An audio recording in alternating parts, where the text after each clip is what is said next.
याद रखिए, यहां बैठे हुए शिक्षकों, मैं सबसे पहले आपसे बात शुरू करता हूं। आप पर जिम्मेदारी ज्यादा है। एक पुल गलत बन जाए तो कोई बड़ी दुर्घटना नहीं होती, जनहानि होती है, कुछ लोग मरते हैं, दुख की बात है। एक डॉक्टर बेईमानी से डॉक्टर बन जाए तो पूरे जीवन में 100-200 लोगों को जल्दी यमराज के पास पहुंचने या इंद्र के पास पहुंचने की व्यवस्था करता है। लेकिन एक अध्यापक गलत हो जाए, एक अध्यापक अपना काम ठीक से ना करे, एक अध्यापक केवल यह सोचे कि मैं वेतन के लिए काम कर रहा हूं, तो मानिए कि वैसी पीढ़ियां तैयार कर देता है तो देश आगे जा सकता है या पीछे जा सकता है। कौटिल्य के अध्यापकों, आपके पास जिम्मेदारी यह नहीं है कि कौटिल्य एकेडमी 30 साल कैसे चलेगी, 40 साल कैसे चलेगी। आप पर जिम्मेदारी यह है कि आपके यहां जितने बच्चे आए, चाहे वो सेलेक्ट हो चाहे ना हो, वो जिंदगी से भरे हुए और भारत के प्रति उत्तरदायित्व से भरे हुए पैदा हो।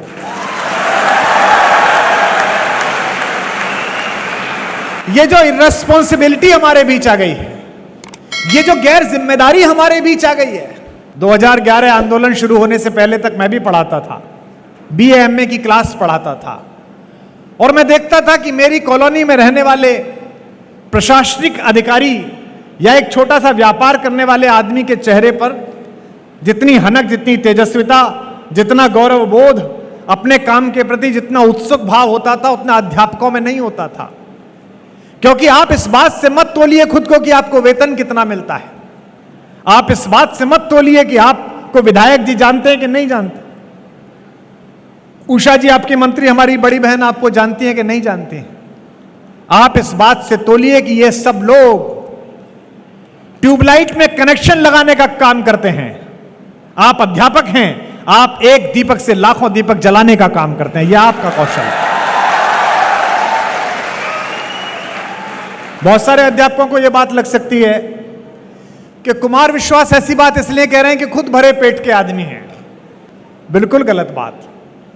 अर्थ से किसी बात की अर्थवत्ता तय नहीं होती, पैसे से किसी बात की चीजें तय नहीं होती हैं। और अगर अर्थ से चीजें तय होती हैं तो यहां हिस्ट्री तो सब लोग पढ़ते हो, इतिहास तो सब लोग पढ़ते हो। जितने इतिहास के विशेषज्ञ बैठे हो, यहां गुरुजन बैठे हो, मुझे याद करके बताएं, पूरे 1000 साल में 2 सेठों के नाम बता दो। पूरे 1000 साल के भारत के इतिहास के सेठों के नाम पता नहीं है तुम्हें।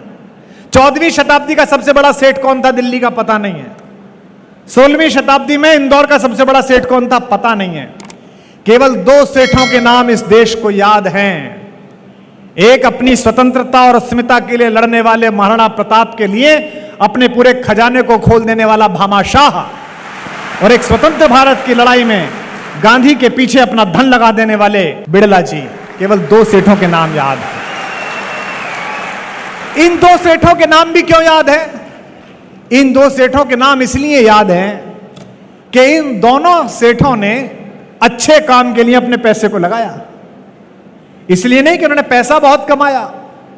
ब्रांड के लोग मुझसे कहते हैं कि फला प्रोग्राम में चले जाइए, टीवी में फला काम कर लीजिए, रेस्टोरेंट खोल दीजिए। तो मैं कहता हूं ये मेरा काम ही नहीं है। 1-2 काम मैंने ऐसे किए थे जो मुझे नहीं करने चाहिए थे, उनका पश्चाताप आज तक पूरा नहीं हो रहा मुझसे।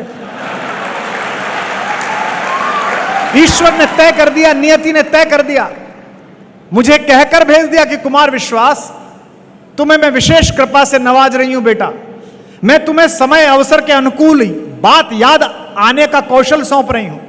मैं उसको कह सकने की शब्दावली तुम्हें दे रही हूं, और मैं बिना किसी सत्ता से भयभीत हुए, बिना किसी व्यक्ति के प्रभाव में आए, देश की, राष्ट्र की, लोकतंत्र की और मनुष्यता के हित में बोलने वाला कलेजा भी दे रही हूं।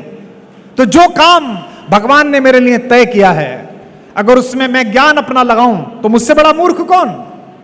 इसलिए जितने भी बच्चे यहां तैयारी कर रहे हैं, और आज जितने बच्चे जिनकी नौकरी लगी है, अगर आपसे ईश्वर को कुछ और कराना होता, अगर पैसे ही कमाने होते, तो 10वीं पास लोग पैसे कमाते हैं, 12वीं पास लोग 2-2 हजार करोड़ के टर्नओवर का काम करते हैं। आपको पढ़ा लिखा कर कौटिल्य एकेडमी में आपने 1 साल भर पढ़ाई की, 2 साल पढ़ाई की, इसके बाद आपको जज इसलिए बनाया गया है, इसके बाद आपको SP इसलिए बनाया गया है, इसके बाद आपको कलेक्टर इसलिए बनाया गया है कि इंदौर के किसी कोने में, देवास के किसी कोने में भारत के किसी कोने में जहां आपकी नौकरी लगे, वहां एक छोटी सी ढाणी में भी रहने वाला एक आदमी, झोपड़ी में रहने वाला आदमी भी जब आपके द्वार पर न्याय मांगने आए तो इस कौटिल्य अकादमी की शिक्षा याद रखना। मुझे आश्चर्य होता है, आईएएस के घर में पैसे निकले तो एक हफ्ते तक तो गिनती लग गई। एक हफ्ते तक गिनती हुई, नोट नहीं गिने गए। ये क्या देश बना रहे हैं? और क्यों बना रहे हैं हम? क्योंकि सब कुछ ठीक चल रहा है, केवल जो बीज जड़ में जाना चाहिए वो ठीक नहीं चल रहा। ये जो देश के चरित्र निर्माण की प्रक्रिया है, ये केवल अध्यापक कर सकता है।